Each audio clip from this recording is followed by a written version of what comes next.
Hello everyone. Today I am going to explain the next topic, nomenclature of coordination compounds containing complex anionic ion. So in my previous video I have taught you the coordination compounds which contain the cationic ion, but here we will take some examples where the coordination entity will be negatively charged and the counter ion will be positively charged.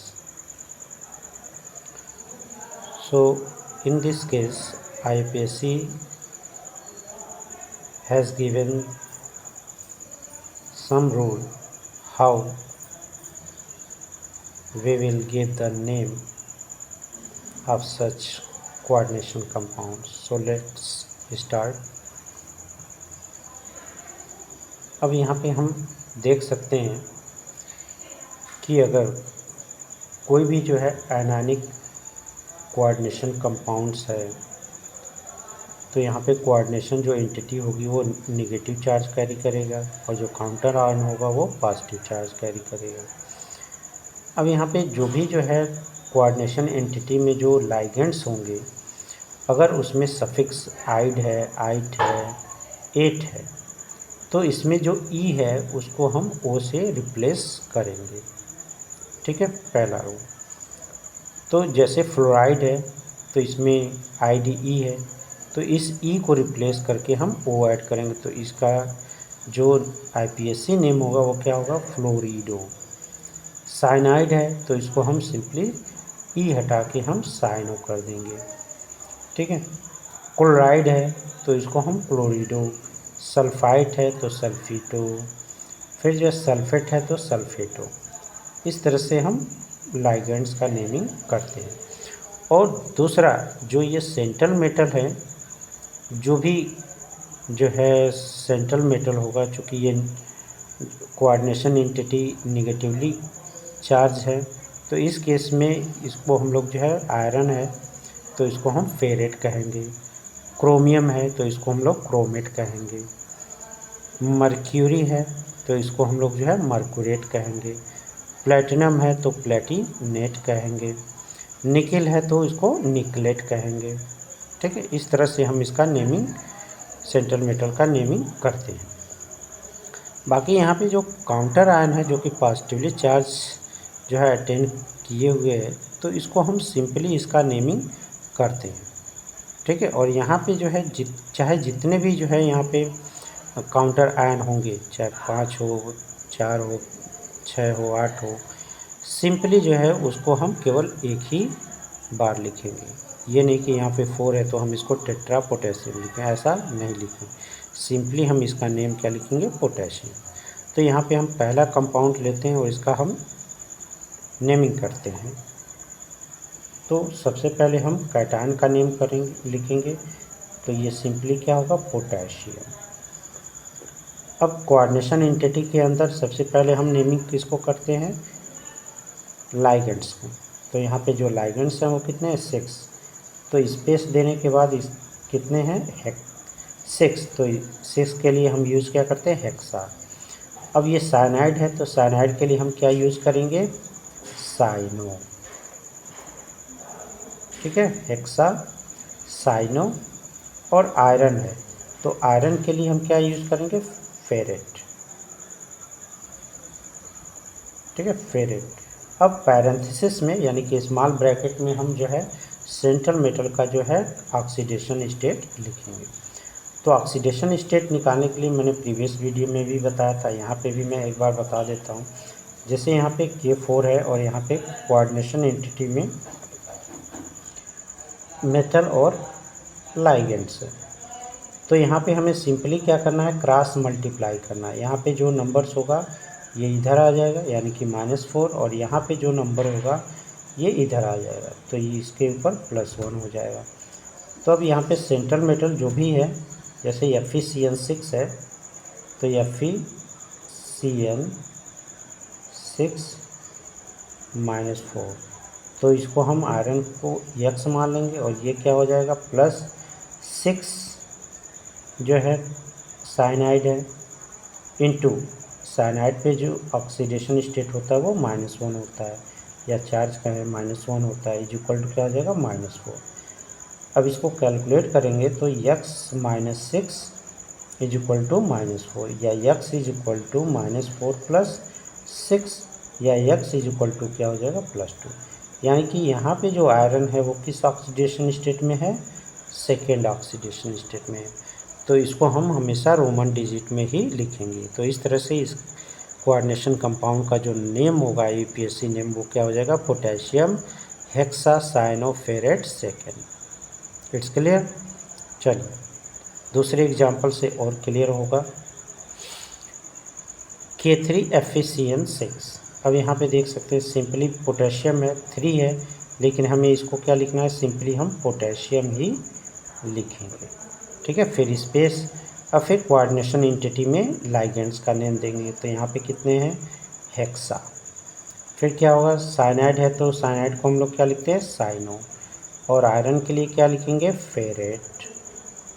अब इसका oxidation state, तो यहाँ पे oxidation state क्या होगा, तो ये हो जाएगा x + 6 × -1 और ये 3 क्या होगा, इधर चार्ज आ जाएगा यानी कि -3 या x - 6 इज इक्वल टू -3 या x इज इक्वल टू -3 + 6 या x इज इक्वल टू +3। यानी कि यहाँ पे आयरन का जो ऑक्सीडेशन स्टेट है वो क्या है, 3 है। तो इस तरह से इसका नाम क्या हो जाएगा, पोटेशियम हेक्सासाइनोफेरेट थर्ड। क्लियर है। अब यहाँ पे इन दोनों कंपाउंड्स का जो आईपीएससी नेम है, कभी कभी कॉमन नेम भी जो है बुक में लिखा होता है। जैसे इसको हम लोग बोलते हैं पोटेशियम फेरोसाइनाइड और इसको हम लोग क्या बोलते हैं, पोटेशियम फेरीसाइनाइड, जो कि आज भी जो है चलता हुआ आ रहा है। ठीक है, बाकी आप इसको ऐसे भी लिख सकते हैं आईपीएससी में। अब नेक्स्ट है कंपाउंड। तो सबसे पहले हम क्या लिखेंगे, पोटेशियम। ठीक है, स्पेस। अब कोऑर्डिनेशन एंटिटी में हम देख रहे हैं दो लाइगेंड्स जो है, दो डिफरेंट तरह के लाइगेंड्स जुड़े हुए हैं। तो हम यहाँ पे क्या करेंगे, अल्फ़ाबेटिकल ऑर्डर का यूज़ करेंगे। इसको हम लोग बोलते हैं ऑक्सलेट और ये क्या है, क्लोराइड। तो ऑक्सलेट का पहला लेटर O है, क्लोराइड का C है, तो C पहले आता है। तो सबसे पहले हम इसको जो है हम नेमिंग करेंगे। ठीक है, तो इसका नाम क्या हो जाएगा, डाई। और चूँकि निगेटिव आयनानिक लाइगेंड है तो इस क्लोराइड का क्या हो जाएगा, क्लोरिडो, डाई क्लोरिडो। फिर इसका नाम क्या हो जाएगा, that will be dioxalato, oxalato. और chromium, that will be convert into chromate. अब क्रोमियम का ऑक्सीडेशन स्टेट तो आप चाहे तो निकाल भी सकते हैं। तो ये कितना हो जाएगा, अब ये जो 3 है इधर माइनस के रूप में आ जाएगा, तो ये हो जाएगा x और ऑक्सलेट पे जो चार्ज होता है वो -2 होता है, प्लस क्लोराइड पे जो है 2 - 1 होता है, इज इक्वल टू -3। अब इसको सॉल्व करेंगे, x -4 -2 is equal to -3, x - 6 is equal to -3 या x इज इक्वल टू -3 + 6 या x इज इक्वल टू +3। यानी कि यहाँ पे क्रोमियम का जो ऑक्सीडेशन स्टेट है वो क्या है, 3 है। तो इस तरह से इसका नाम क्या हो जाएगा, potassium dichlorido dioxalato chromate third.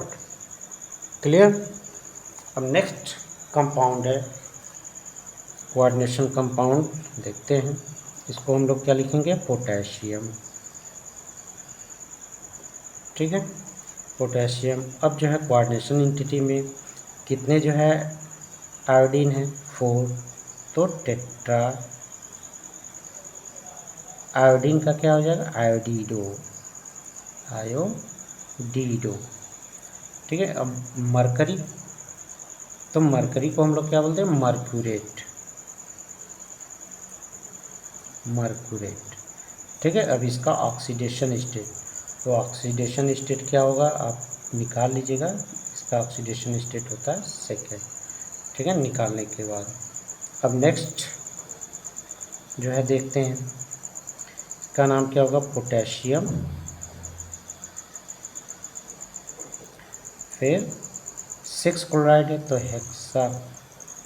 Hexa क्लोरिडो, hexa क्लोरिडो। Platinum का क्या हो जाएगा, प्लेटिनेट, प्लेटिनेट। और ऑक्सीडेशन नंबर विल बी 4। ठीक है। तो इस तरह से इसका नाम क्या हो जाएगा, पोटेशियम हेक्सा क्लोरिडो प्लेटिनेट 4। ठीक है। अब नेक्स्ट कंपाउंड पे आते हैं। अब यहाँ पे केवल जो है देख रहे हैं ना, चार्ज दिया हुआ है, यानी कि यहाँ पे काउंटर आयन प्रेजेंट नहीं है, केवल जो है क्या है, कोऑर्डिनेशन एंटिटी प्रेजेंट है। ठीक है। तो अब इसका जो नाम होगा वो क्या होगा, टेट्रा, टेट्रा। साइनाइड है तो साइनाइड का क्या हो जाएगा, साइनो। निकिल, निकिल का क्या हो जाएगा, nickelate, nickelate. Okay, tetra cyano nickelate. और इसका ऑक्सीडेशन स्टेट, ठीक है, तो ऑक्सीडेशन स्टेट जो है कितना होगा, यक्स, यानी कि ये हो जाएगा +2 सेकेंड। अब यहाँ पे इस केस में जो है सेकेंड लिखने के बाद, अब चूँकि जो है ये आयनिक फॉर्म में है तो इसलिए हम इसको क्या लिखेंगे, आयन यहाँ पे जोड़ देंगे। तो इस तरह से इसका नाम क्या हो जाएगा, tetra cyano nickelate second ion. It's clear to everyone. So I hope that you have understood the nomenclature of coordination compound containing complex anionic ion. Thank you very much.